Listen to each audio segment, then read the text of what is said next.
Brian Daboll, first-year head coach, who I got to do a sit-down with, who I want to talk a little bit about. He likes to do his conference calls. Well, it's 9 a.m. there. So he did it at 9:45, 6:45 our time.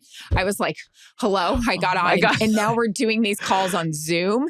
So you're like trying to put a little bit of makeup on. Thank God Kevin Burkhardt didn't have a lot on. But so I got to tell you, I know you haven't had a chance to meet him, but a lot of our friends are friends with him. Peter Schrager, Michael Strahan, Greg Olson.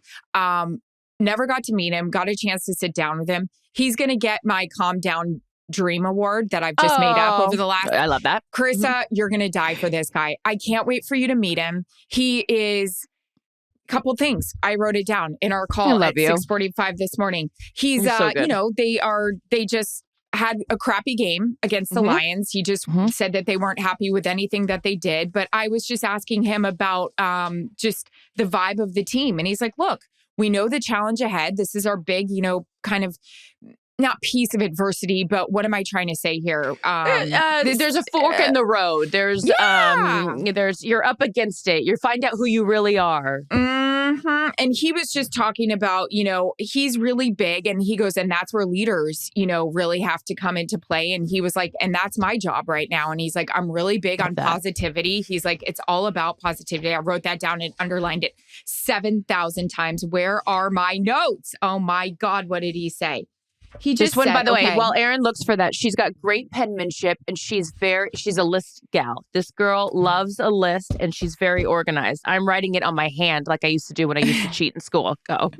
Just there's so much power and positivity. Everyone hates to lose. No one likes to lose more than me. But he's like, we have to figure out a way. Are we going to keep climbing this mountain, or are we going to fall right down? And you are going to die for this guy. He comes under the line of Bill Belichick, Nick Saban. He's completely opposite in his handlings with people than them, still as competitive as them, but he's just taken different bits and pieces of all of this and put it together. I have all of this and I don't know what to do with it.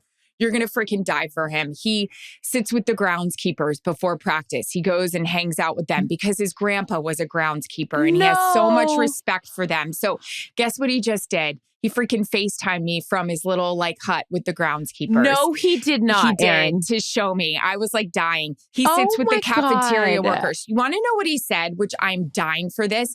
What have you learned? Because he was a coordinator. He was an assistant coach for 25 years.